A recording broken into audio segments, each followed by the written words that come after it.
Hare Krishna, everyone. So last week we covered up to verse 8. Very beautiful verses. Paritranaya sadhuna vinashaya cha dushkritam dharma samstapnardhaya sambhavam yuge. To deliver the pious and to annihilate the miscreants, as well as to re-establish the principles of religion, I myself appear millennium after millennium. This shows how much, like as a father, how much Lord loves every one of us. He keeps coming again and again until we go back to him. So that shows his love for us. And the purposes is mentioned to deliver the pious and to annihilate the miscreants. So that's how all the incarnations have come. We discussed about various incarnations, Purusha avatars, Guna avatars, Leela avatars, Sakti avatars, Manantra avatars, avatars. Krishna is a Leela avatar. So at the beginning of the age comes Yuga avatar, who teaches the religious principle for the age. For the current age, it is the Nam Sankirtan. To chant the name of the Lord is the method of for liberation. The other beautiful verse, this is Yada Yada Hi Dharmasya Glani Bhavati. Whenever and wherever there is decline in religious practice, O descendant of Bharata, and I predominant rise of irreligion, at the time I descend myself.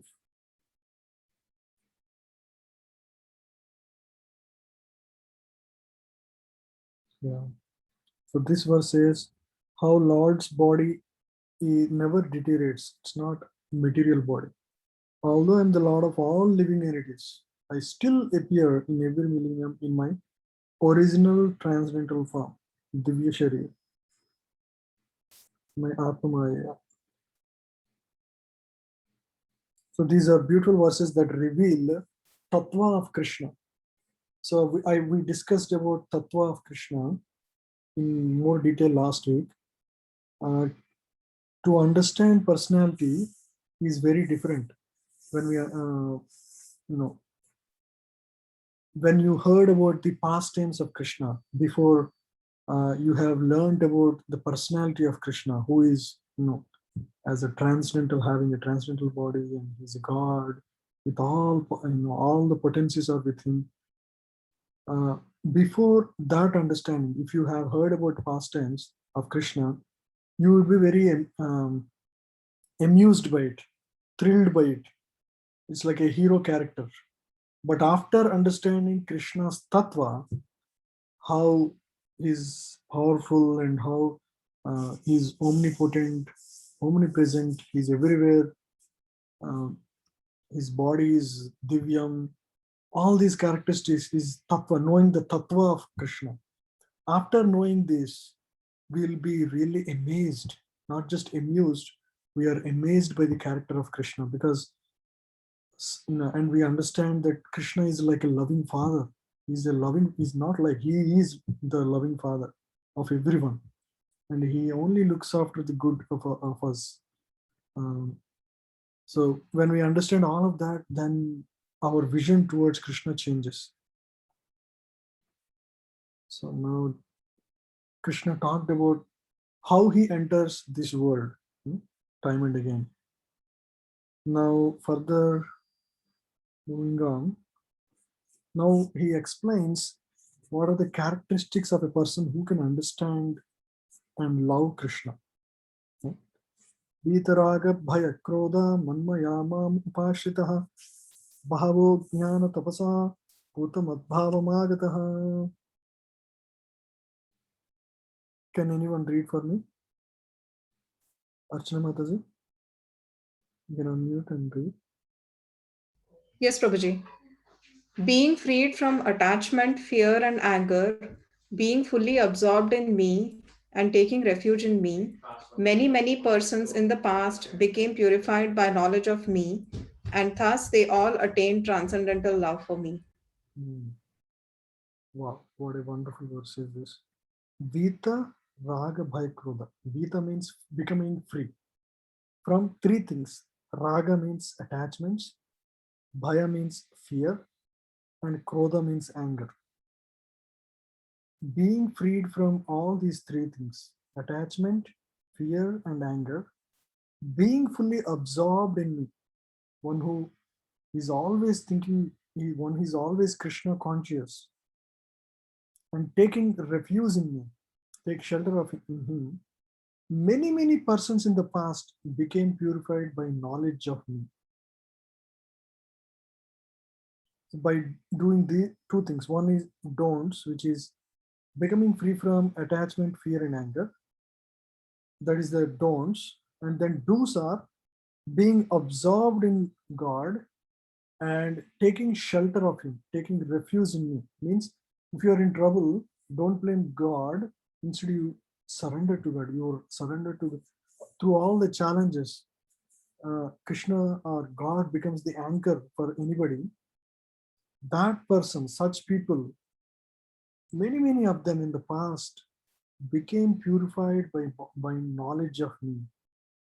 Means understanding God in right way.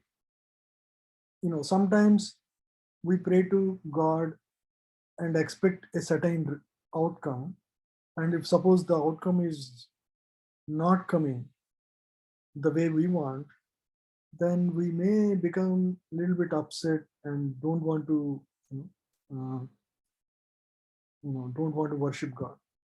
The reason is, we in that episode of a person trying to pray for a specific result, his love is more towards the result, not for towards the God, right?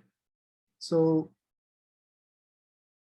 so with that consciousness, if somebody does and he gets, he ultimately gets frustrated, that's not considered true refuse.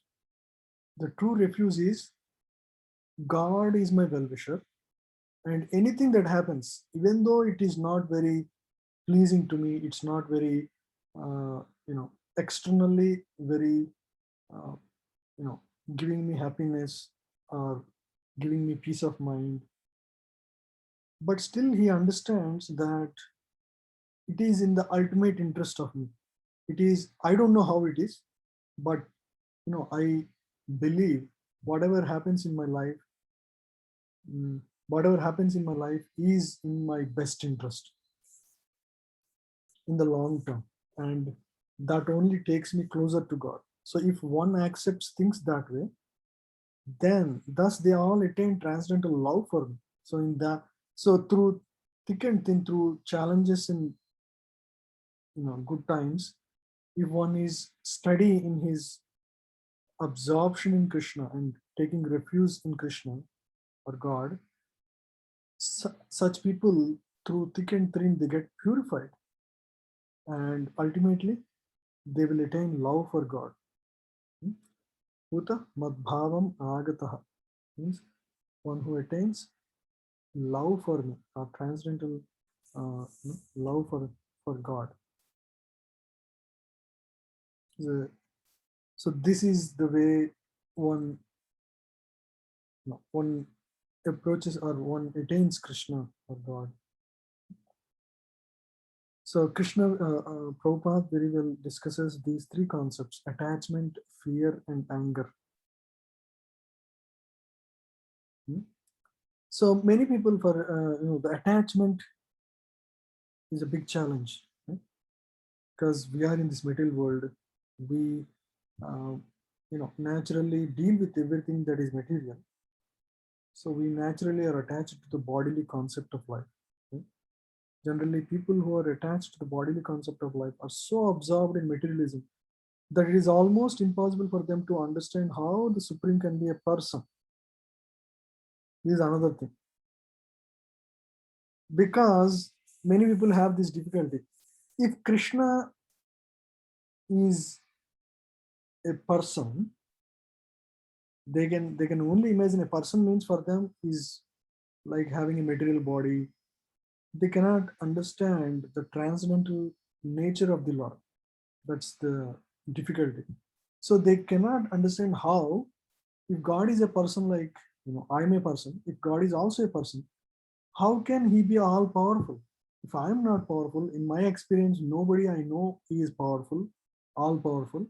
How can God be powerful? So the bodily conception means we can only perceive and understand what is within bodily idea, right? So that becomes a challenge to understand and conceive how God can be all powerful. They cannot accept. So that's where many people have challenge accepting Krishna as God.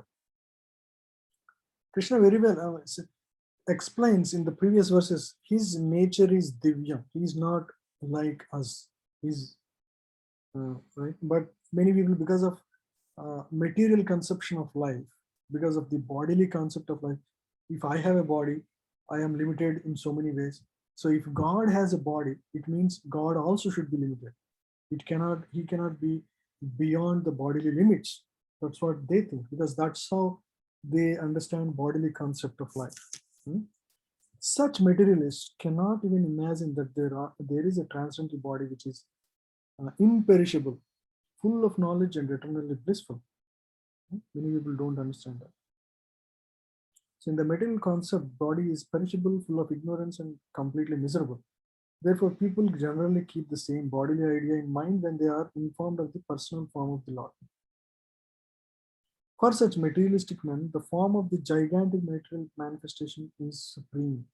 For them, the idea of this entire nature being God, or Brahman being the worshipable God, those ideas appeal more conceivable and natural, because they can see, oh, this is beyond my horizon. So maybe that is a better way of understanding that. But that is not the highest understanding, because the scriptures give information which we cannot conceive with our material senses. And they actually point to a personality of God. So we accept by the word of scripture, not by our own mind. So if you only project your mental idea of God, the highest you can accept as God is, okay, this whole nature, yes, this is great because this is working in such harmony. There is perfect day, perfect night. There is this nature is God. That's how we can come to conclusions. If we only accept, our mind as the highest tool to understand God. But here we are talking about the conception of God as revealed in the scripture. Scripture gives ideas which we cannot conceive with our normal physical senses. So the ideas here are far beyond and above what we can conceive through our senses and mind. And it's not that these ideas are theoretical ideas, they can be experienced through yoga, right? So the scripture is like theory, like you all read in science books, theory, and the experimentation has to be done to actually realize, yes, this experiment, this, the statement given here, Newton's third law, is actually something that can be experienced in my own life through experimentation. That requires practice. So the scripture is the theory, yoga is the practice. If you combine the two, then you actually get the realization or revelation, right? So it takes time. We need to have faith in the scripture and accept theoretically for now, but these can become part of our own experience as we make progress spiritually, right? So that's the idea that being discussed here. Yeah. And then fear is also similar emotion. These are all bodily, originating from the bodily concept of life. We think we are this body. That's when all these attachments, liking certain things, disliking certain things, becoming fearful in certain situations, and becoming angry when things are not working the way we want. So these are all natural reactions. But when we understand, actually there is a superior authority who oversees and presents situations in a way so that I learn the lessons and move on. Then our conception of life changes for the better, and in every situation we actually start taking shelter of God and get slowly purified and ultimately attain love for God. Any questions on this so far? Is it all making sense? Anyone? One question, Guruji. Yes. So some people worship nature, right? But some people they worship Vishnu more than they believe Rama or Krishna as an avatar. Hmm. So is that correct, or is Krishna worshiping Krishna is more important than worshiping Vishnu form? What is the difference between Krishna and Vishnu? Right? Vishnu is the tattva or official position. Okay. For example, there is Prime Minister Modi. Okay. When you address him in an official assembly, you would address him as respected Prime Minister of India, like that, right? You don't address him as Uncle Modi, even though you are related to him personally. So that is the way of dealing, official dealing, right?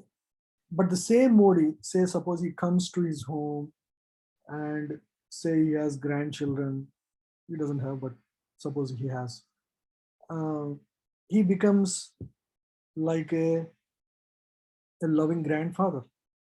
And at home, he might be having his grandchildren on his back. He might be, walking like a, like a animal on the floor, having his grandchild on his back. It's a very personal and loving connection there, right? The same personality. There are two experiences. One is the experience in an official position versus one as a personal loving, relative or grandfather in the second case, right? So the same tattva can be experienced in an official position as Vishnu versus a very personal relation in Rama or Krishna, right? The same personality.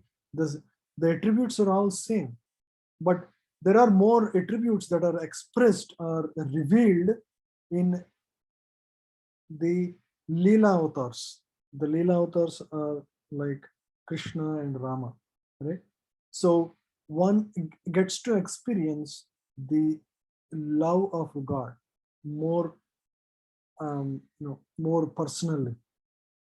It's much easy for anyone to actually relate to God in a to a Leela avatar compared to the Tattva avatar, right? So Vishnu is a Tattva. You can worship him in the form of Narayana or or Rangana. There are so many Vishnu forms are there. So all the Vishnu forms, if you study Srimad Bhagavatam, Ete chamsa kala pumsho Krishnastu Bhagavan Swam. They say, it is mentioned that all these avatars are either expansions or expansions of the expansions coming from Krishna. Also, that's also stated. Even Rama's incarnation is also considered as an expansion as per scripture from Krishna avatar. So in each of these avatars, they actually it shows certain attributes. But in case of Krishna, he's considered as a Purna avatar, when the God has come in his full manifestation. So that is, he shows chivalry, he shows strength, he shows power, he shows love, you will see all kinds of attributes manifested in the personality of Krishna compared to any other incarnation. So even in Dashavatar,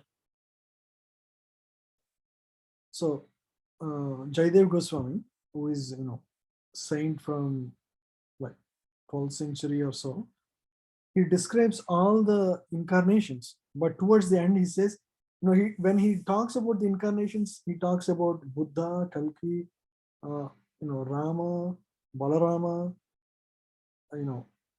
Kurma, Narsingha, all these avatars are discussed, but He says towards the end, they're all avatars, but here is Avatari, who is Krishna, right? So, and also in all the pujas we do, right? Towards the end, they say whether it is demigod worship or Vishnu, Satchidananda Avatar, any Vishnu worship or Narsinga Homam, all these towards the end they say Sarvam Krishnarpanam only. They say. So the reason is the personality of Krishna is Avatari versus all these Vishnu Tattvas which are avatars. But worshipping any of them, if you have a specific attraction or love towards Rama, that's perfectly all right. You can happily worship. You have love towards Narsimhadev, perfectly all right. You can worship that personality all your life and attain God consciousness and perfection of life. You can achieve through accepting any of Vishnu forms, no problem at all. But understand, as per Tattva, they are related, but there is avatar and avatari. Right? So, Thank you, Prabhuji.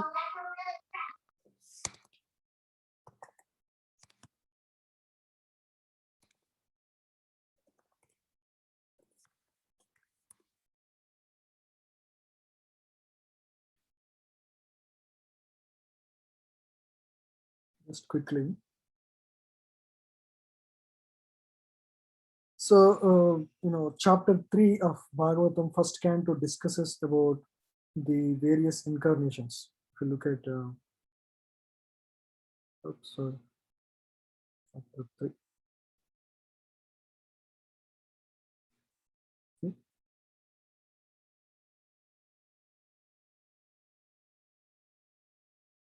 Yeah, so the supreme enjoyer of all sacrifices accepted the incarnation of Bor. This is Bor incarnation. In the millennium of sacrifices, and he came as Narada. Narada is also considered an incarnation. In the fourth incarnation, Lord came Narayana, wife of King of Dharma. Fifth incarnation named Lord Kapila. Sixth incarnation. There are many more incarnations than what we know. The famous 10 Dasavatars. Okay, Anasuya. Seventh is Yajna, King Rishabha. Ninth incarnation, King Prithu. Chakshushan. 11th incarnation, Lord took as tortoise, Kurma, this is famous again. And then 12th, Dhanvantari, 13th, as Mohini Murti, 13th, allured that atheists by the charming beauty of a woman and gave nectar to the demigods. 14th, he came as Narsimha Avatar and bifurcated the strong body of the atheist Hiranyakasipu. 15th incarnation, Lord assumed the dwarf Vamana.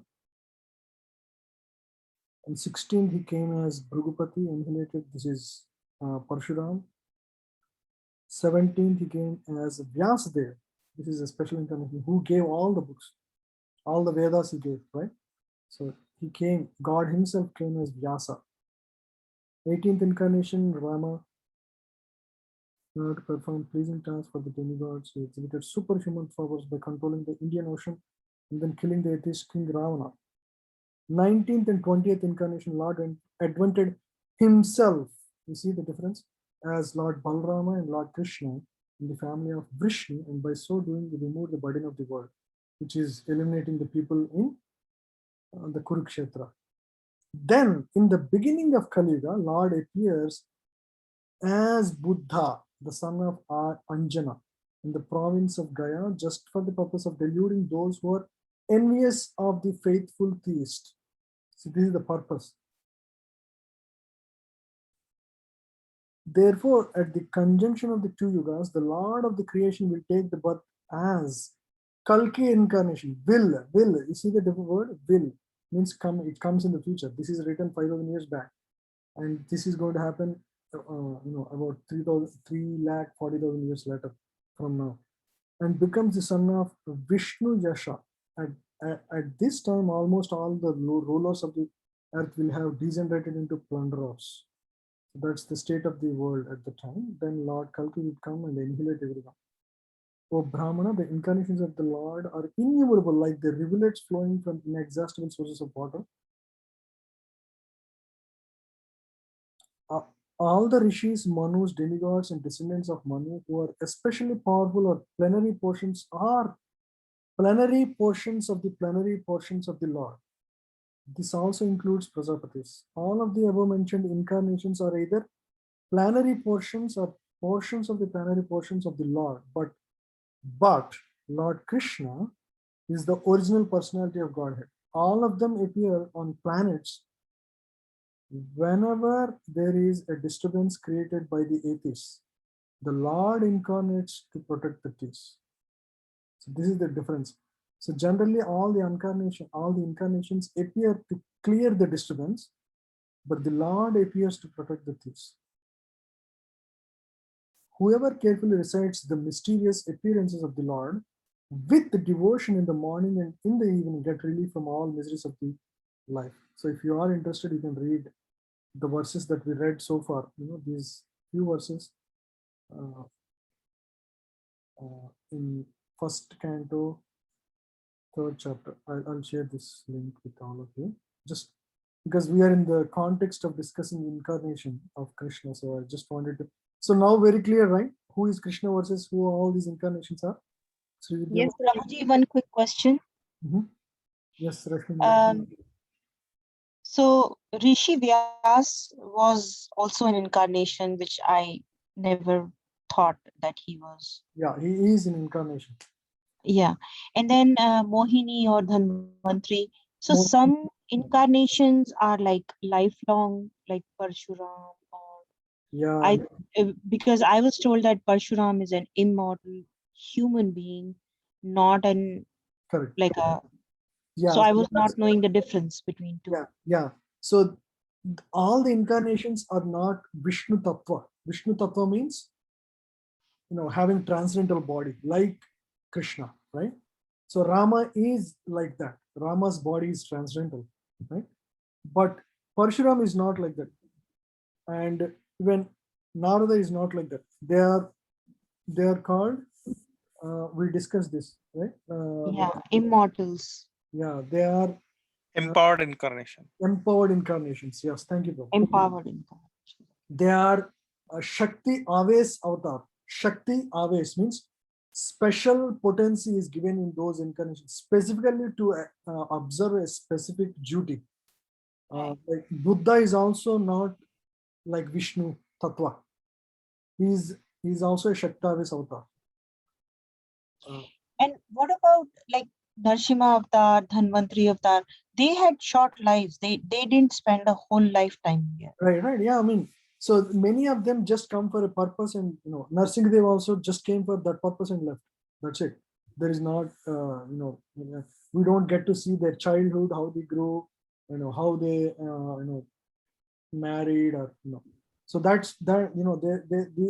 There are only few detailed Leela avatars like Rama, Krishna.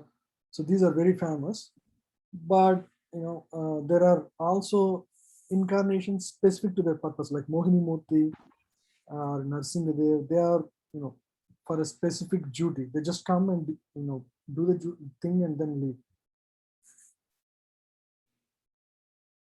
Yeah, Vyasdev again lived full life. He's a But we don't know much about Vyasdev. We just know that he helped during Rama's life. Like I know him from Rama's context or he was there at the time of Krishna Avatar, actually. Krishna Avatar. Yeah. So he was a Shakti Aves Avatar again, and he was Trikalagna. He can see past, current, and the future. Now he realized that the people in the future are going to. So until then, the Vedas were in the form of just Shruti. Shruti means that it's in oral format. Ucharan. Yeah, Uchara. So there is no written format for the scripture, right? After understanding that in the future people will be short in memory in Kali Yuga especially, so he for the first time put it into writing all the scriptures with the help of few of his disciples. One of them is Vinayaka was Vigneshwar was one of the chief contributor for putting them all in writing, right? And his teacher, spiritual master is Narada Muni. Our guru is Narada Muni, right? So interestingly, the Bhagavatam that we are reading right now, this is his last composition. Before, he gave all the Vedas, all the Vedangas, Upanishads, Puranas, so everything he gave. And then Vedanta Sutras was the last, precursor to the Bhagavatam. So he gave even Vedanta Sutras. Vedanta Sutras is like a short aphorisms for the entire Vedic knowledge. If in just about 800, 900 formulas, he kept all the knowledge of all the scriptures in just 800 sutras. Vedanta Sutra is a small composition, but it contains all the knowledge. It's like a summary of all the Vedic knowledge. After writing even that, after composing that material also, he was not happy. He was in despondency. And then in that despondency, he actually gets to meet his teacher, Narada Muni. At that time, Narada reveals the reason for his despondency or misery. Why is he, his purpose of the incarnation is to give this knowledge, and he gave all of that. And he himself was not able to understand why am I not happy after giving all that is needed for the human society to lead a happy life in this world and go back to God. So I gave everything, but I'm not happy. Why? He asked his teacher. His teacher tells, dear Vyasa, my dear student, you have given everything perfectly. No doubt about it. Anybody who studies this will really, elevate his consciousness. But unfortunately, the Vedas that you composed, the biggest subject that you composed, is filled with a lot of karma kanda. Karma kanda means do this activity, you get this benefit, right? Lot of pujas you gave. The idea you gave is because people in this world are here in this world for a reason. The reason is they want to enjoy in this world, and you actually are, through your Vedic knowledge, you are encouraging them to actually stay in this world and continue to enjoy. So that is the reason you are not able to feel the happiness, because people may end up using your Vedic scriptures just for performing rituals and not understand the real purpose. And the real purpose, Vedaischa sarvam aham eva vedyo, Krishna says in Bhagavad Gita, means the study of Vedic knowledge is ultimately to understand God. Vedaischa sarvam aham eva vedyo. Vedishya Sarvair. Aham eva vedyo means, it is to understand me, the Vedas. That's the purpose of Vedas. So, but that conclusion is not gotten by people in general. So that's where you missed. So to counter your despondency, now you compose a book that attracts the hearts towards Lord irrevocably. So compose a book that attracts the jivas towards Lord, irresistibly. So then he composed this Bhagavad Purana. It's called Amala Purana. The only scripture that is called Amala Purana means, Mala means anything asuchi, not touchable, right? Amala means anything that's completely pure. It's like a fruit. The Vedic knowledge is like a tree. The ripened fruit of all this tree, the essence of a tree is what? The fruits, right? So the ripened fruit of this Vedic tree of knowledge is this Bhagavad Purana. So he gives his, final conclusions about what is the real purpose of life and who is the ultimate God to worship. And so all those details are given in this book, in this composition. That's why this is called the Mahapurana of all the Puranas. There are 18 Puranas, but one Purana is given Mahapurana status, that is Bhagavad Purana. So this is the final conclusion, and so it is also considered the Tatparya of Vedanta Sutra. Tatparya means the conclusive understanding for Vedanta Sutras. If you study dryly Vedanta Sutras, you don't realize the purpose of it. But if you study with Bhagavad Purana in correlation, then you understand the Vedanta Sutras perfectly. So this is considered natural translation for Vedanta Sutras, the final work of Vyasadeva. So that's why this is considered the highest wisdom. Prabhuji, what would Ramayana be considered as? Ramayana is a great epic as well. No, but would it be like Bhagavad Amal? You said this is pure. Ramayana is, the composition of Ramayana is to teach how to lead a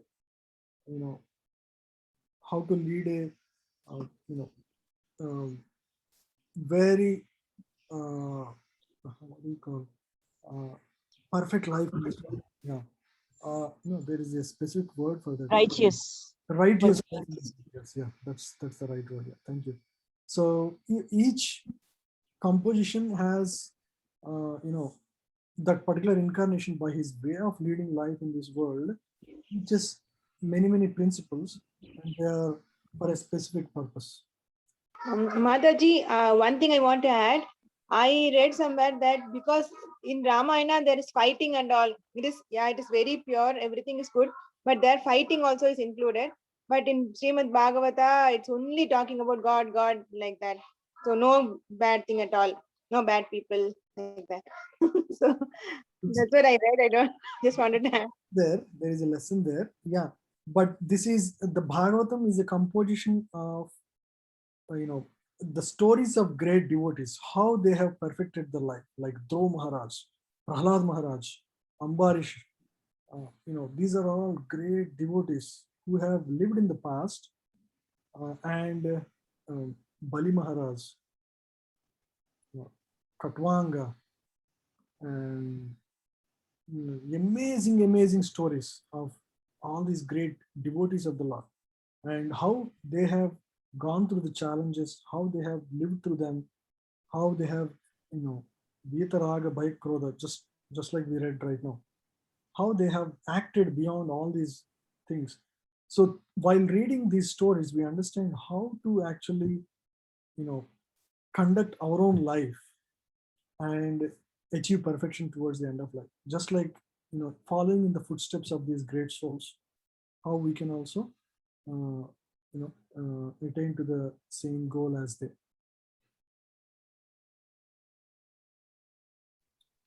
Prabhuji, like you explained the position of Vishnu versus Krishna, can you also explain Krishna versus Shiva? So my family, we are traditionally Shaivites, and we follow Muruga. And I was asked this recently, like, why should I consider Krishna as the Supreme Lord and not Shiva? So I was struggling to answer that. So just wanted to get your perspective. Very nice question, Matsu. Thank you for asking. So Lord Shiva is Shambhu Tattva. Okay. So in Brahma Samhita, very nice description of relation between, Krishna and Shambhu is given. Actually, he is an expansion, just like all these Rama and all these are incarnations that have, they're all Vishnu Tattva. This is called Shambhu Tattva. It's like milk versus curd. Milk is the source. Curd is a transformation of the same milk. He almost is, with the same potency, power, and everything, but it's a transformation of milk. So similarly, curd is a transformation of milk. So similarly, Shambhu Tattva originates from Vishnu Tattva. It's a minor variant, for a specific purpose, right?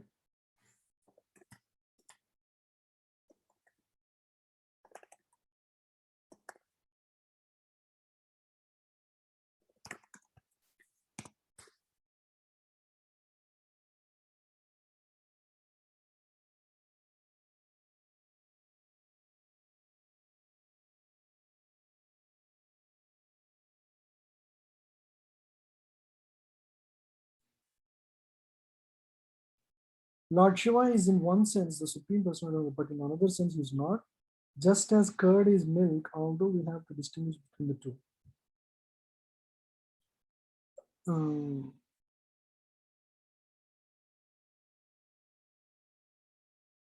Yeah. Although Lord Brahma has received very respectful obedience from Lord Shiva. Yeah.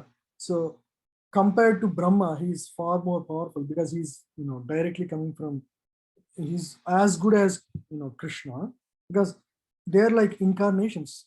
Lord Shiva is also in the same, almost the same, same potency as Vishnu, but milk can convert into curd, but curd won't convert back to milk, right?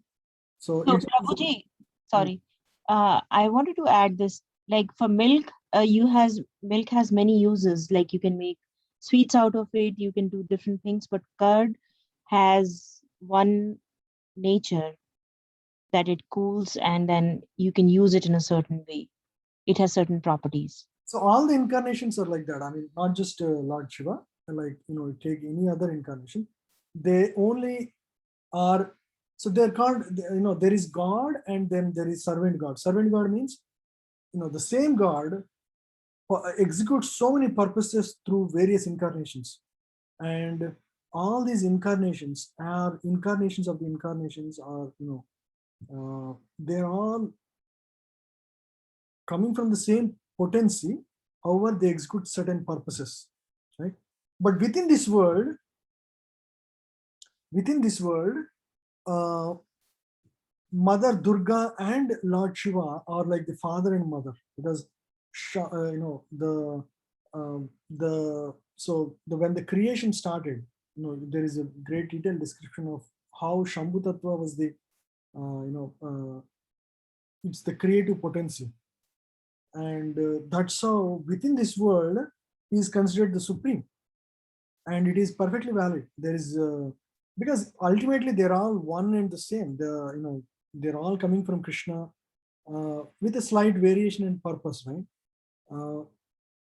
So in that sense, there is not a lot of difference. They are not like two independent and completely have no relation. They are two power stars. It's not like that. They're all coming from the same source, all the incarnations, and Lord Shiva has a specific role and purpose to fulfill.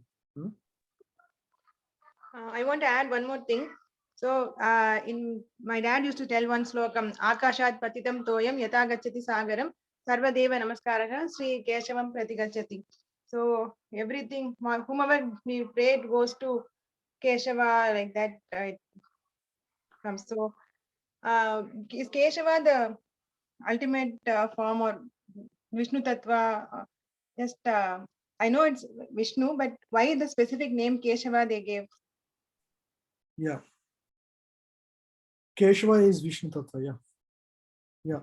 I mean, it's, because he's the killer of demon Kesi in the incarnation of Krishna. So Keshava is, another name of Lord. Yeah. Based on attributes, we give different names. Keshava, Madhava. Madhava means one who is loving to, wife Lakshmi, right? So various names are given based on his attributes. Yashodanandan is, son of Mother Yashoda. That is another name. Like all the water from the rain, it goes to the sea. Whomever we pray, it will go to Vishnu. Correct, yeah. So here is the verse actually. Kshiram yata dhavi vikara vishesha yoga sanjayate nahi tata tatak asti heto Yasam bhutam api tata samupayiti karya govindamadi purusham tamham bhajami. Lord Shiva is considered to be like yogurt, dahi. Yogurt is nothing but transformed milk. Nonetheless, yogurt cannot be accepted as milk.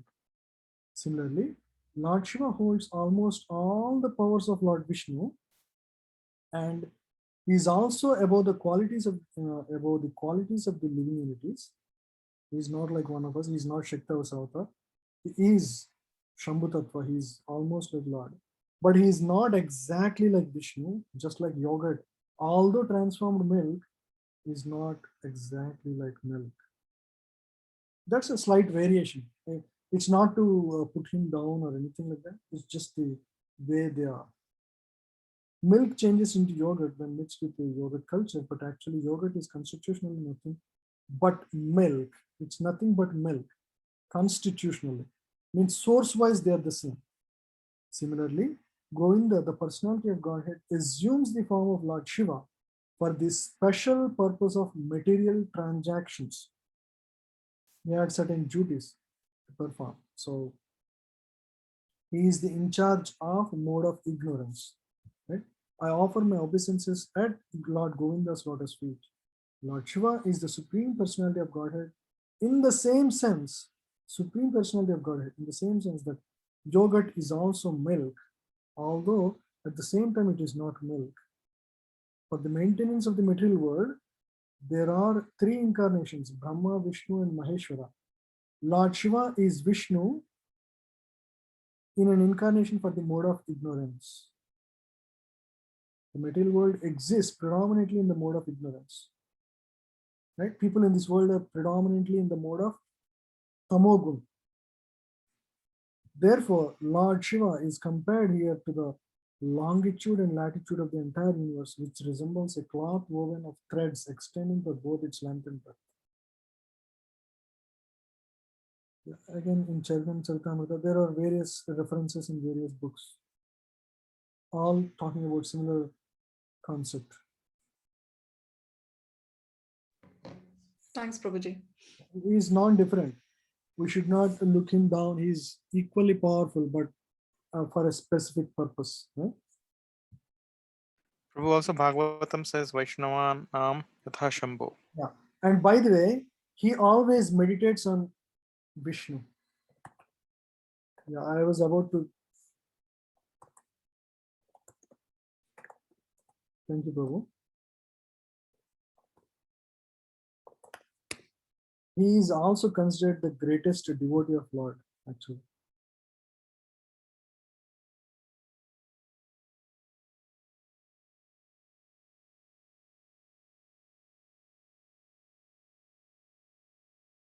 Ninnaganam yata ganga, devanam achyuto yata, vaishnavanam yata sambhu, puranam idam tata.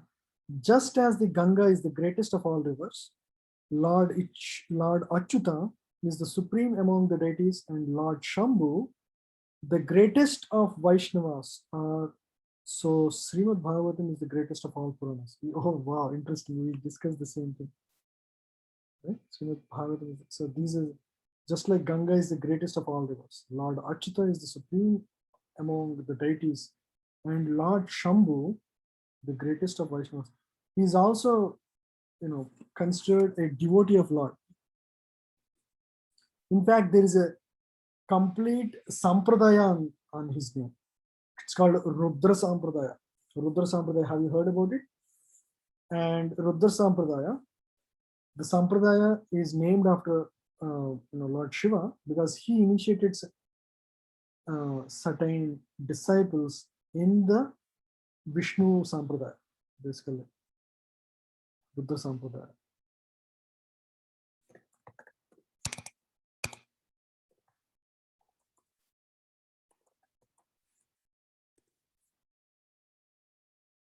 So this is the Sampradaya. It's a Vaishnava Sampradaya, you see. And it starts with actually, Vallabhacharya is the prime teacher in the recent. Vishnu Swami. Yeah. Yeah, Vallabhacharya and Vishnu Swami both. Vishnu Swami was a few thousand years back.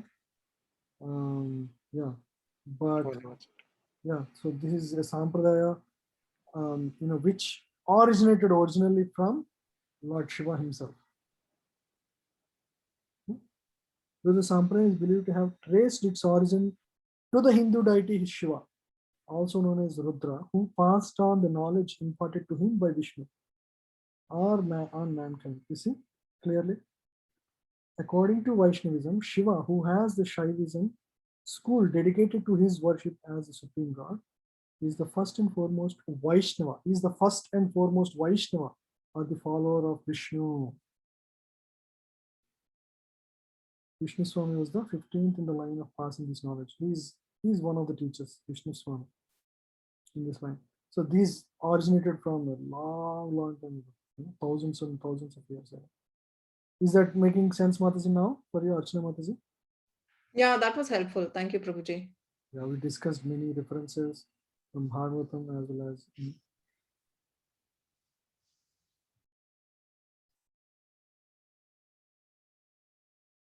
yeah. So some people think, oh, why you always talk about Krishna?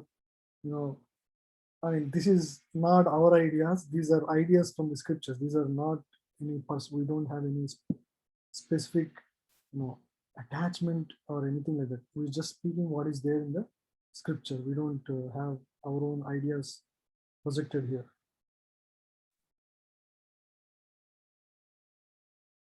ये यथा मां प्रपद्यन्ते तां तथैव भजाम्यहं मम वर्तमानुवर्तन्ते मनुष्याः Partha सर्वसः. Yeah. Aranya Mataji, can you read? Sure, Prabhuji. As all surrender unto me, I reward them accordingly. Everyone follows my path in all respects, O son of Pradha. So Krishna is saying, as one surrenders to him, I reward them accordingly. Based on your surrender, Krishna will reward accordingly. Here it says, purify by knowledge of me and thus attain transcendental love. So how much one attains perfection in life is depending on how much one surrenders to Krishna. Everyone follows my path in all respects. See, the interesting word is everyone. Does it mean that anybody who, who is, just playing football is also following Krishna? What does it mean? Any ideas? What does it mean by everyone follows my path in all respects? Nitin Prabhu, you want to add anything? Prabhu, the way I'm thinking about is Krishna has a material creation, and people do follow the Vedas for living in the material world, as well as they enjoy the material creation, and as well as yogis and brahmanas follow the Vedas for the spiritual attainment.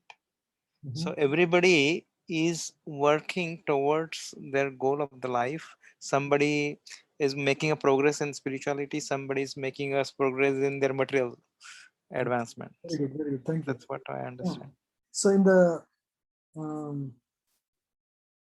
10th chapter, Krishna discusses, yeah, very good, Prabhu. Thank you. I think you covered very well. I'll add some more. So in the 10th chapter, Krishna says, everything attractive comes from me in this world. So what does it mean? It means that if somebody is attracted to liquor, or somebody attracted to money, or everything that exists in the world is actually, sourced in God, sourced in Krishna. So everyone, whether they are getting more material attached or making progress towards Krishna, ultimately they are on Krishna's path. There is no other way. Everyone follows my path in all respects, which means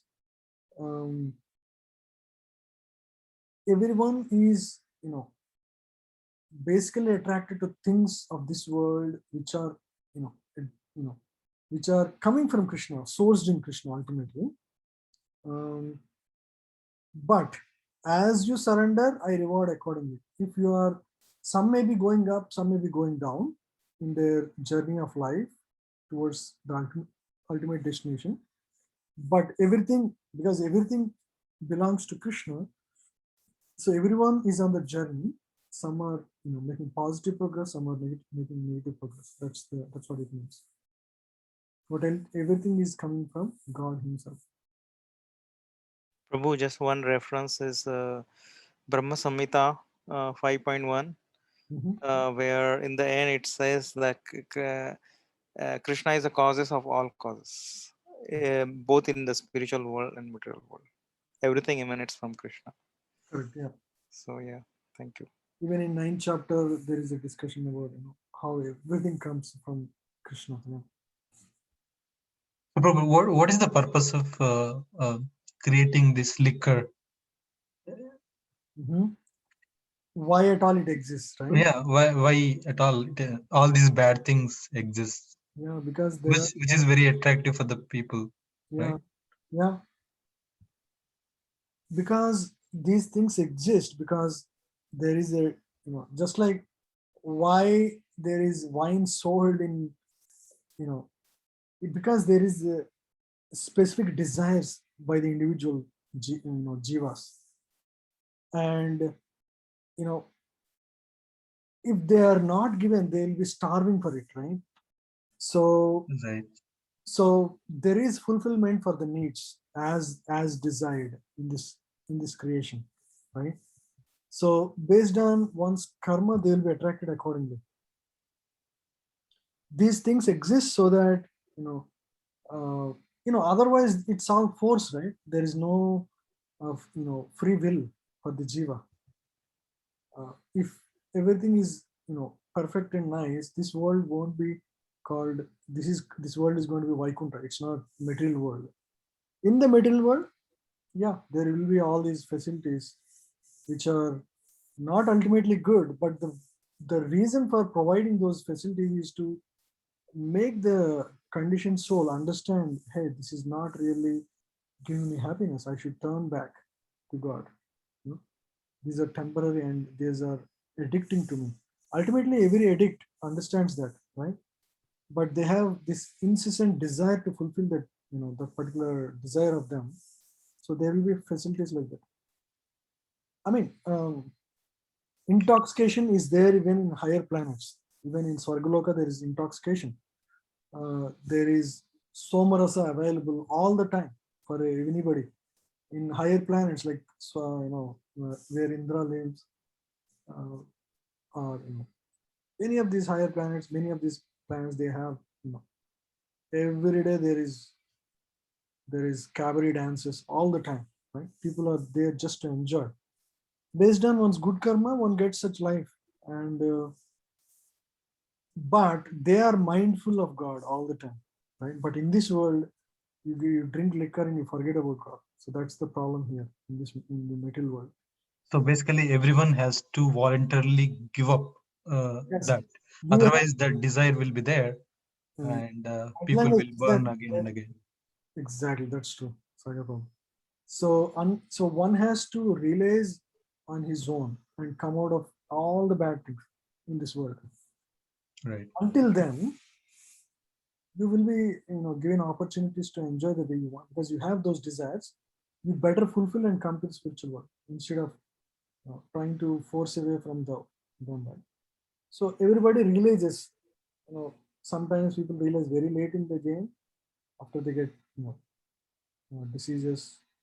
Some people realize early because karma is the way to teach them, right? They will get a health problem or they lose their wealth. So all these are karmic reactions that come when a person engages according to their specific natures. The three modes of nature. So that's why this world is, God does not encourage, neither he discourage. It's a, it's an open place. And for example, there are traffic laws in the books. Nobody asks you to follow the rules, right? We follow and you become a law-abiding citizen, you don't get punished, don't get tickets. There will be people who are in a rush, they would violate the traffic lights and they get into accident, or they get caught by police and get a ticket. So facilities are provided in this world. All the facilities are there. You pick and choose what you want according to your own psychophysical nature, and you clear your karmic, debt according to what you are, and you work out accordingly based on what you want to achieve in life.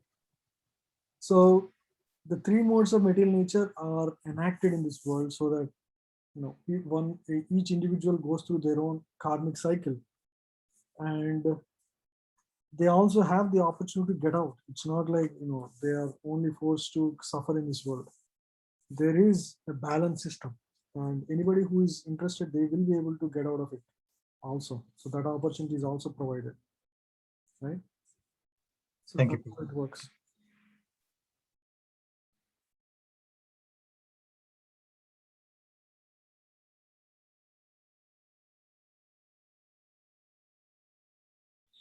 So there is a beautiful verse in 2nd canto, 3rd chapter. Akama sarva kamova moksha kama udaradi tivrena bhakti yogena yajeta purusham param.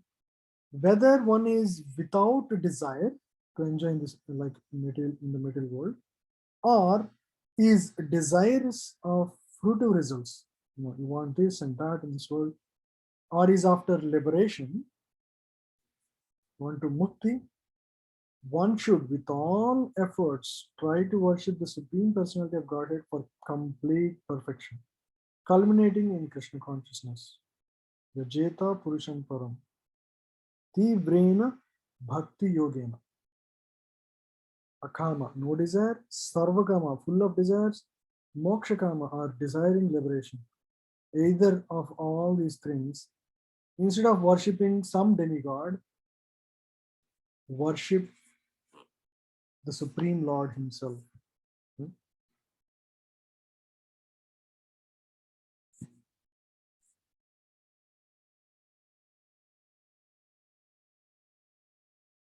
Yeah, so this we will cover next week. So I want to check with you. We are now in 4th chapter. How are you all? Do you have any feedback? Do you have any way we can improve the classes? Or you want any suggestion? You have any suggestions? Can you all express? And how is it benefiting you? I want to hear from you all, so that we can make it better for you all, or change the way we are doing. I want to hear from you all. Can you all go, speak up freely? And any feedback is welcome, because ultimately we want to improve ourselves, right?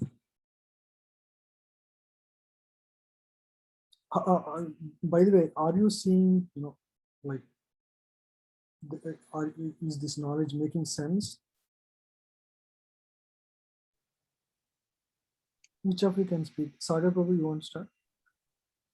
Yeah, Prabhu, it's absolutely making sense for me. I can give you an example. Maybe it's something is similar to yours, actually. So I also has a lot of passion to play chess. Okay, I used to play a lot of chess.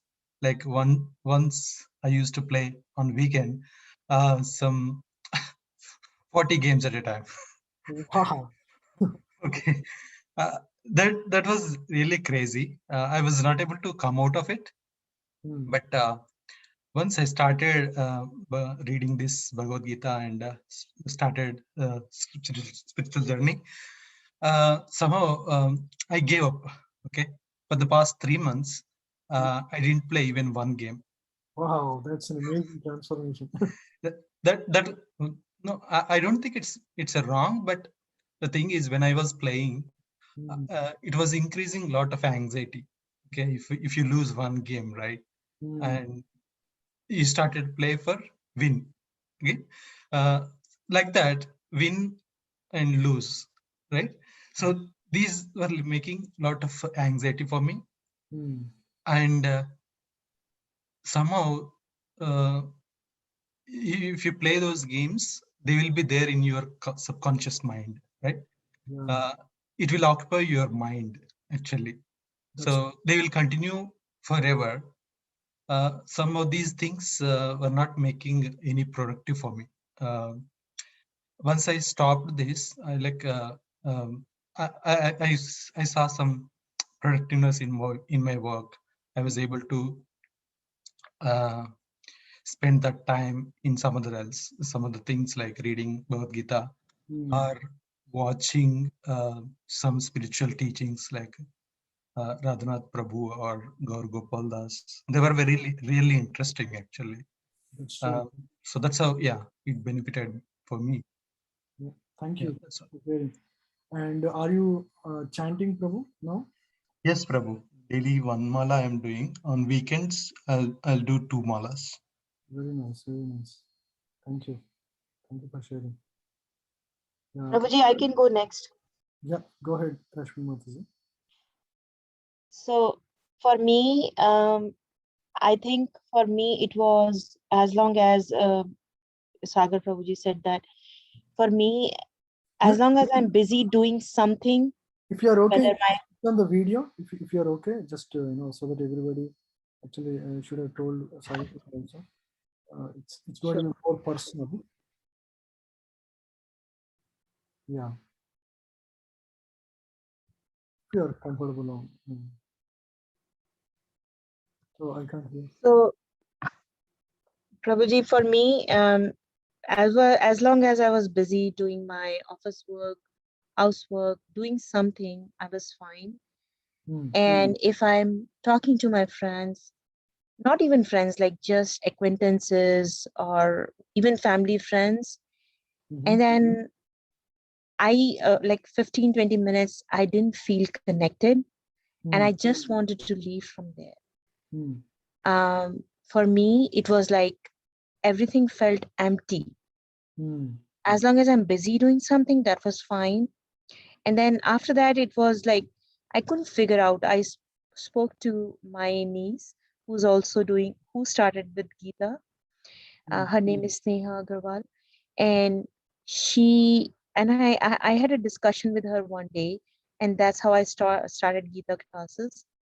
It stabilized me. And she kind of answered or shared my concern. The reason I was not connected to any of the beings around me was because they were not talking what I was interested in. Like, why are we living? Like basic questions. And Gita, by being in this class, it answers all the questions, and it kind of stabilizes you. It takes you out of that anxiety loop for waiting for your results on anything. Like, I'm just satisfied no matter what stage I'm in. Yeah. If it makes sense. Yeah. Everything starts making sense. It makes sense, and I'm not anxious for every moment to pass. And I'm not questioning every moment or anybody's behavior or my behavior. It just, I accept it as is. I live in the moment. Yeah, very nice. Yeah, thank you so much. Thank you. So as we learn more, everything becomes more and more, things will become very clear for us, how everything exists in this world, and how we can relate to everything in a much better way. Because you start seeing everything in harmonious pattern, actually. Because everything is in relation here in this world, and everything has a purpose. Then you start leading life in a purposeful way. Right? Because you start seeing, there is a clear purpose to my life, and there is a clear purpose to this world, and there's a clear purpose for everything, any event that happens in my life. Then you start seeing things, people, and events. Three things: things of this world. Events means things that happen in your life or in others' life, and people, how you relate to people. All these three things you start seeing with even mind. Even means samadrishta. Samadrishta means with equanimity, you start seeing things, events, and people in this world. That is the state of attaining self-realization. So we start naturally getting to that state as we make progress in this journey. Thank you. Now, yeah, who will go next? Anybody?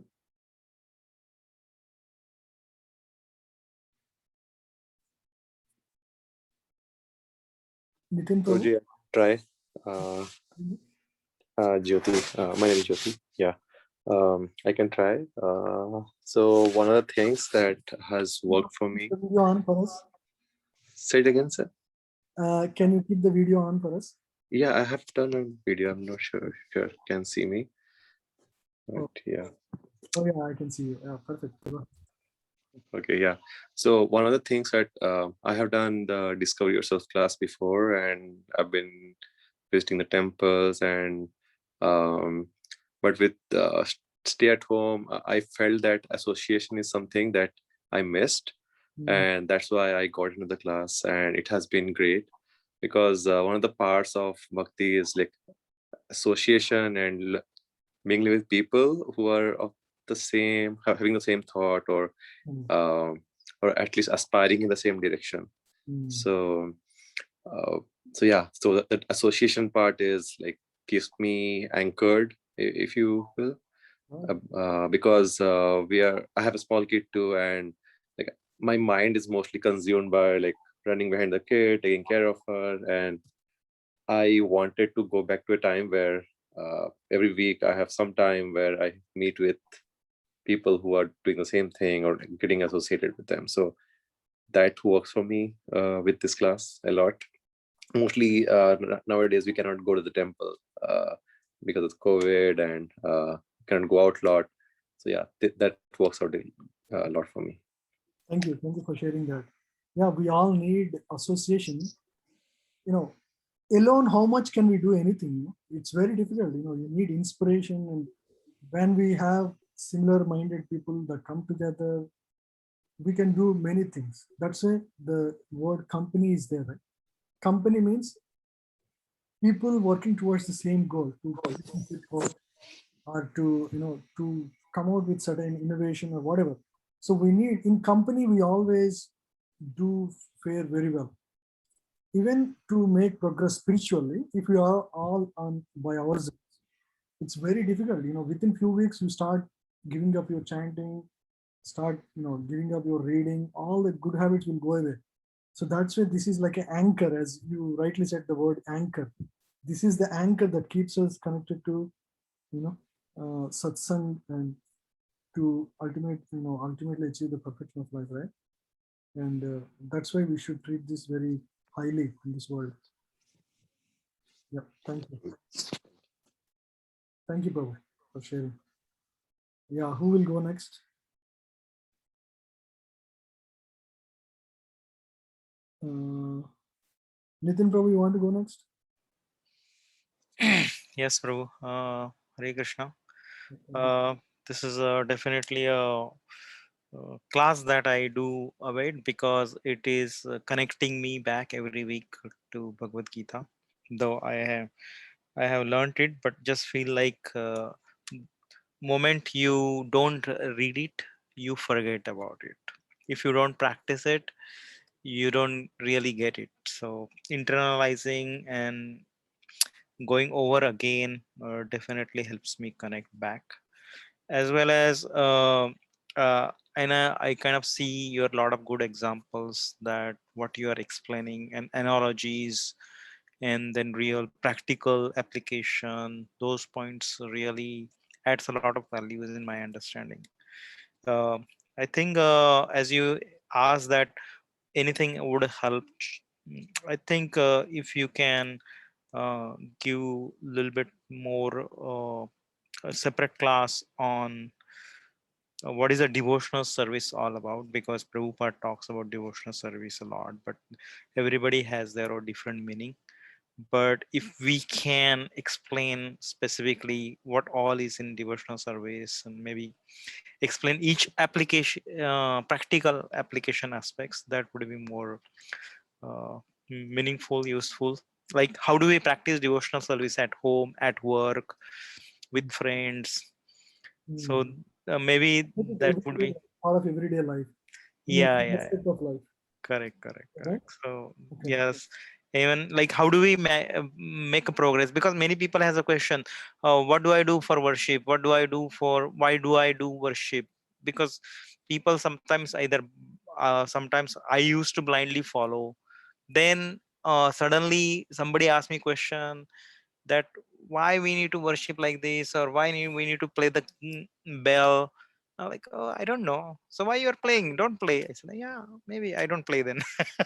So just, if you don't know, and if somebody questions, then you also question yourself, and you don't have answer, then you stop doing that activity. So maybe it's a good to take a little break and then educate us about some of the small practical application process. Like, for example, Prabhu, when we go to temple, what all we need to do in temple? Some people just bow their head, or like close their hands, and then pray that please help me, protect me, but that's it, and they come out of the temple taking prasad. So It's very nice. Yeah, these are practical devotional aspects actually. yeah, Prabhu. So I think because we are now almost getting into that aspects, before we go to the bhakti yoga, I think it would be great if we can get those inputs from you. Sure. Yeah, that's very good point. Yeah, I think we should learn these practical aspects and meaning and purpose of everything we do, and how to actually effectively do when we spend time like only a few minutes in the temple. What's the right way of doing things? When you enter, what you do, and when you pray to a specific deity, what you do. Yeah. Those are important practical aspects. Yes, thank you. We will cover that. There is a good book called Introduction to Krishna Consciousness by Bhaktivinoda Swami. He talks about Yes. Yes, Prabhu. very well. Yeah. So if you can have a couple of classes on that, that would be helpful. I think, how do you do archana at the home? Yeah.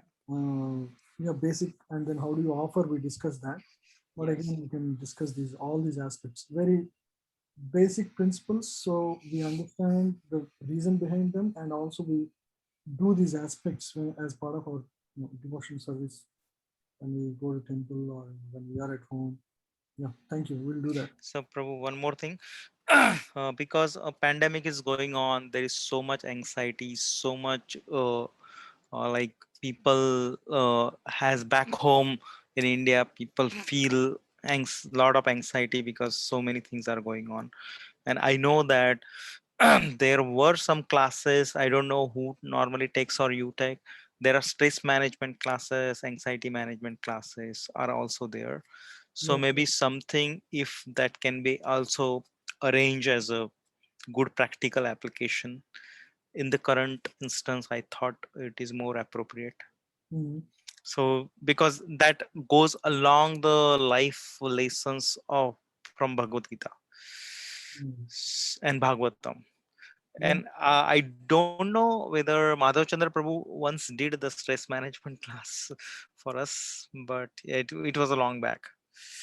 So I thought it would be something, because some Mataji and Prabhus like keep saying, right, they develop anxiety for various reasons, not for the pandemic, but I'm just saying Yeah. the current situation is challenging. How to effectively deal with stress, right? Yeah, at work or even personal life or Bhakti yoga, relatives. within the precincts of Bhakti yoga itself, there are details you should understand about your own mind and how it reacts to various situations, and how you can calm yourself down. Yes, So Prabhu. we can discuss those. Actually, I had a presentation on that. Oh, nice. Mind management is one topic. We can definitely cover this. Thank you, bro. Hare Krishna. Anybody else feels the same, that some of these practical aspects can we have as as part of our course? We can just cover those topics as well. Anybody else thinks like that? Yes, Prabhuji, Hare Krishna. This is Can- Aranya. Yeah, Esmati. Can you react with a thumbs up or thumbs up? That way we know how many people are interested in such topics. In the reactions, you can. Okay, I got 1, 2, 3, 4. 4 people said. Interesting. Okay. So hands are still raising. Okay. Yeah. Okay. Got it. Prabhuji, I'm not used to Zooms, but yeah, me too. I don't know how to put the reactions. Oh yeah. No, there is a reactions button at the bottom. If you, I mean, as long as you express, that's good. Yeah. Yeah, we can definitely cover, and that's a valid thing. Yeah. Sure. Let's go next with. I can go next, Prabhu. Yes, Mataji. I'm just. Go. Hare Krishna, Prabhu. Hare Krishna to everyone. Yes. Can you hear me? Yeah, we can see you, Mataji. Yeah, thank you. Yeah. So before I just talk about myself, I just wanted to confirm everyone's family back home is good in India. Yeah, that's a concern for everyone now, even yeah. Yeah. So for me, Prabhu, I think I started your class in September 2020. And from October, I've been jobless. I'm still jobless because I'm still waiting for my visa. But I think I could have been very, very filled with anxiety and stress. But I think your classes and daily chanting, I've also started reading, as you had suggested, from the first chapter of Bhagavad Gita. I read maybe 2 verses every day. Very nice. And so I think I'm coping very well. And I think this is all because I feel so connected with Krishna, and your association is there. Everyone is so good in the class. And then even like my daughter attends the classes. She's 5. She just turned 5. So even she is very interested in looking at me. She also is very happy that, okay, Mama also attends on Saturday. I attend on Sunday. She questions her father that we both attend Bhagavad Gita classes. Why don't you attend? So that all is also coming, and she also sits and listens to Bhagavad Gita verses when I read. She wants to read, so she has also started reading the Gita. Divine child. So I think that, so it's really helping, and I'm also expecting my second baby. Very nice. Congratulations. So I think it's already now 6 months. So I could have been really, with this COVID and no job and everything, I could have gone, I don't know, crazy. But I think This arrangement of Krishna so that you relax and give a very Krishna conscious child. yeah, my first baby is very Krishna conscious. Oh yeah, I can see this. I can see I that. was attending classes even then when she was, I had just conceived. So, and I was very grateful even then. I'm still very grateful to Krishna because she's just 5 years, Prabhu, and by now she remembers 40 verses of Bhagavad Gita, and she can just start and end it. You just tell her, okay, this, and she just, so this is absolutely Krishna's blessings on us. Very nice. Wonderful. Wonderful. Yeah. Is she there right now? Can we see her? I'll just call her, Prabhu. 1 minute. Yes. Thank you so much. Yeah. What's I'll up? call her and I'll switch on my video again. Till then, if someone wants to go ahead, but I'm really grateful that I'm associated with all of you. Thank you. We also feel the same, all of you are wonderful. And these classes are coming out very well. You're all steady, all of you. I see all of you come on time and be there for the entire class. So this is important. This is, and now your experience, I can see that there is real transformation. How you're coping up with your situations and how you are handling the stress through your own reading and hearing and listening. Wonderful. I'm very happy to hear that. Thank you, Prabhu. I'll just call her and then Sure. come back. Yeah. Who is next? I can go, Yes, Prabhuji. Mataji. Yeah, go ahead. So actually, I am in a similar situation like Sweta Mataji, and I really get inspired by her because I'm also waiting for my visa, and I have a 5-year-old. She's also attending the classes on Sunday, so she loves Krishna so much. So I am not learning verses as Sweta Mataji is telling, but I feel connected through cooking. So I try to chant during cooking or whenever we get food, eating food, I keep telling to remember God. So that way, throughout the whole day or every week, we remember God. And the class is really helping because I keep expecting when Saturday will come, and I keep asking some questions and try to deviate. It's like you get deviated from the actual class, but it's really helping. You try to pull from all your experiences and try to tell us, which is taking us to completely different world altogether, and it keeps us engaged throughout the week. I keep thinking about some whatever we discussed or try to add some point. Okay, maybe this is like this and all. So it's really helping in the transformation.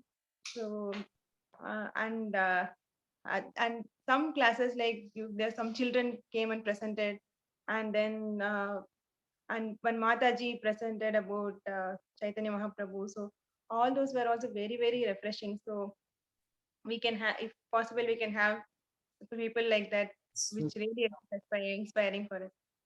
yeah. So So through all of this, you are learning so many new things about Krishna, and they're correct. all fascinating. This Vaikunta was, a dreary idea until now, but it Yes. is now becoming more and more real, and something that you can relate to in a much better way, right? So Especially, until yes. now we heard about it, maybe it's an imaginary idea, but now it is becoming more and more concrete as we start My with. interaction with Mahabharata was only during when we were small. We had some story about, and then in that Krishna part we know. But the Srimad Bhagavatam is like a big ocean, so we are very little bit of that. So it's really inspiring and very nice. Yeah. Want to know more and more. Wonderful, thank you. Prabhu, what kind of process you follow to read Bhagavatam scriptures? So Bhagavatam is a very big book, right? So how did you complete it? Oh, okay. I was, just as you are the current student, I was a student of another teacher. That's the only way, because otherwise there is not much. Individually I read a little bit, but mainly I studied because of a course I did, just like you are doing Bhagavad Gita right now. From last 7-8 years, I've been studying Bhagavatam under a teacher, my teacher Radhakrishna Prabhu. He comes here every year and he teaches. He stays here for a month and a half or so, and he teaches us one canto every year, and we learn that there are 12 cantos. We covered till 8th now. Still have 3 more to go. Oh, okay. And then during the year we study, and he gives us some assignments as well, so that we go through the course very well, right? Okay. Yeah. That's it. Oh, Shweta Hare Krishna Prabhu is here. Mihira, say Hare Krishna. Hare Krishna Prabhuji. Hari Bol, very happy to see you. What's your name? Mihira. Mihira, I heard that you are very interested in learning Bhagavad Gita and you sometimes attend the class. Hi. Hare, they are in the same class. Oh, hi. Who's that? Do you remember? Hi, Mihira. Oh, you are in the same class? Akshara. Akshara. Oh, wow. Yeah. Nice meeting you, Mihira. Mihira. Hi. Hi. Hi, Mihira. Now Mihira will chant one sloka. You want to say which one? What's your favorite Bhagavad Gita sloka? Okay, say. Krudha bhavati samoha samoha smriti vibhrama smriti bhramhyat buddhinasha buddhinasha tanashiti. Wonderful. I will tell a sloka now. Yeah, yes, Akshara. Jayato Vishayan Pumsaha Sangashteshu Vajayate Sanjayate Kama Kamat Krodha Vijayate. Very nice, wonderful. Wow, you're amazing. Amazing, both of you. Wonderful. Thank you so much. Wonderful. Who is going next? Prabhu, were you able to hear her? Yeah, we can hear you. Oh, okay. Yeah, Did you? Thank you Did so you? much. Okay, okay. Hari Bol, Prabhu. Amazing. Yeah, who will go next? Hare Krishna Prabhuji, I can go next. This is Aranya. Let's Aranya Mataji, please.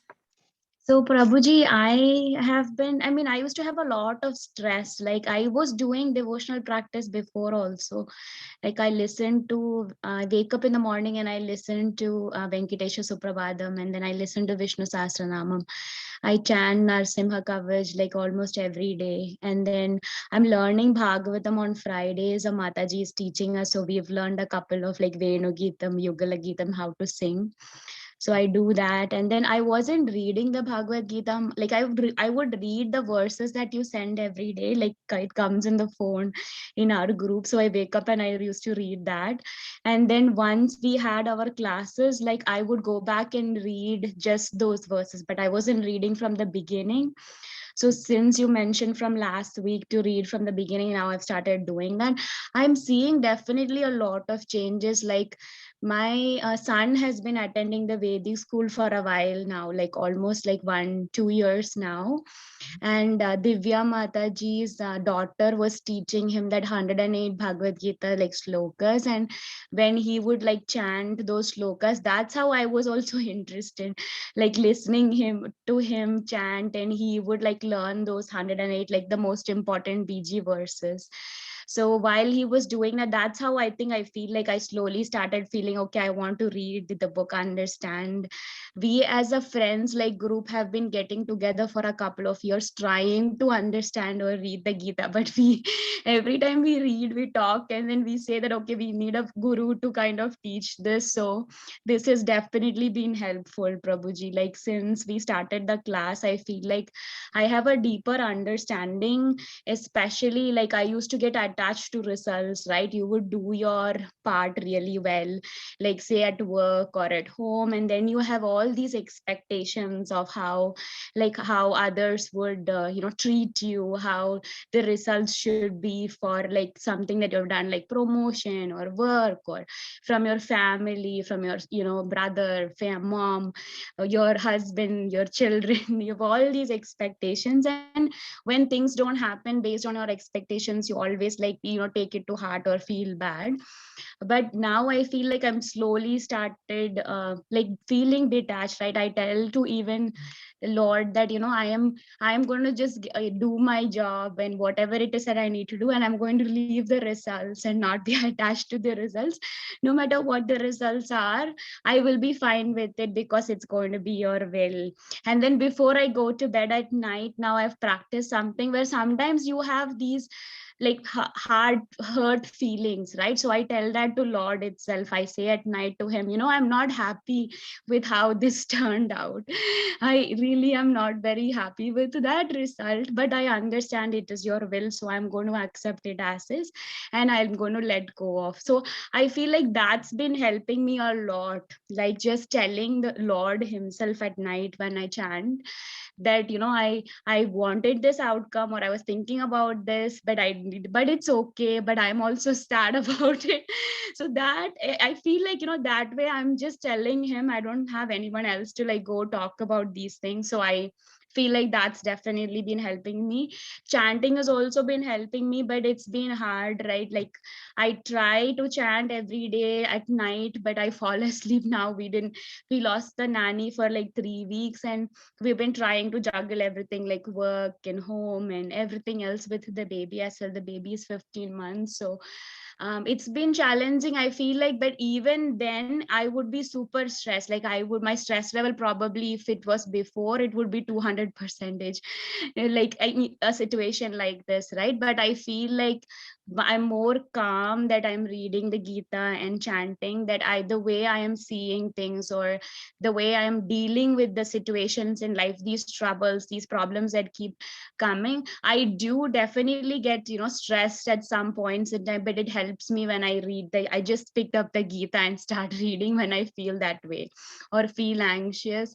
And then I also tell myself, if I'm falling behind on chanting, I tell myself, try to catch up. Like if I haven't done rounds for 1 or 2 days, then I do like 5 rounds instead of like 1 round that way. And then I tell myself also, okay, it is not good, you have to keep up with your chanting, you have to keep doing this. So that's kind of how I feel, Prabhuji. I feel I used to get a lot like upset, angry, frustrated with all these expectations, but now I feel like I don't have, like in relationships too, I try to just do my part and not expect some kind of result or return or something along those lines, so I'm less attached.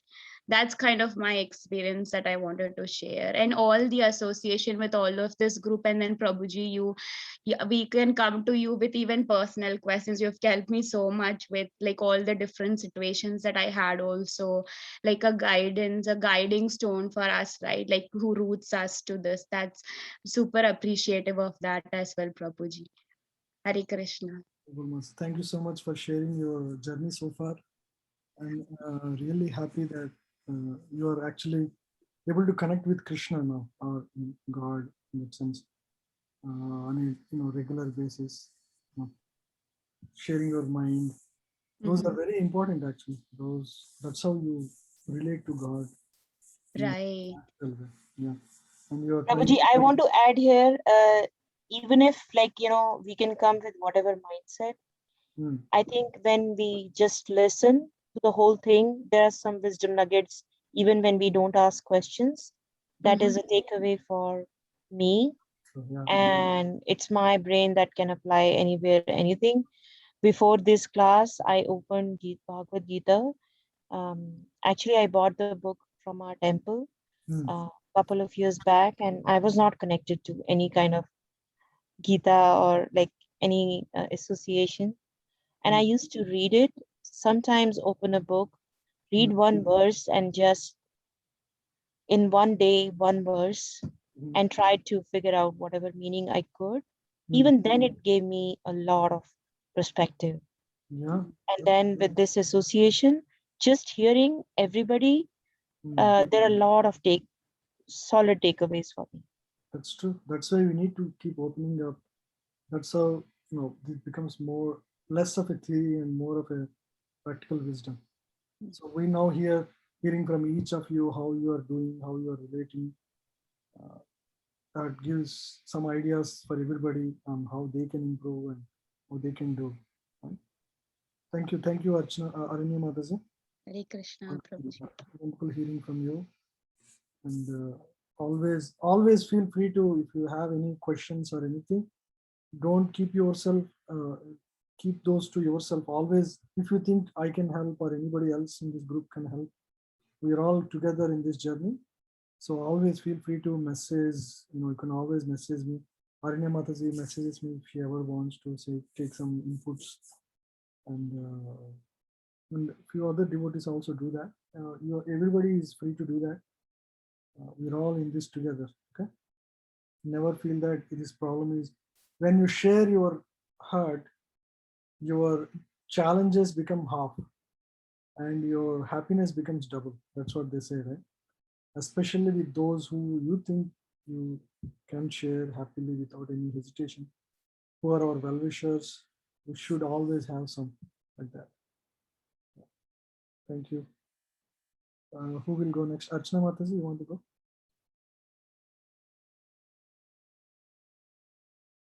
Archana Mataji, are you there? Yeah, I can go, Prabhuji. To be honest, Prabhuji, I don't feel comfortable coming on camera when the recording is on. That's just me. Oh, stop recording and maybe I can start this. Actually,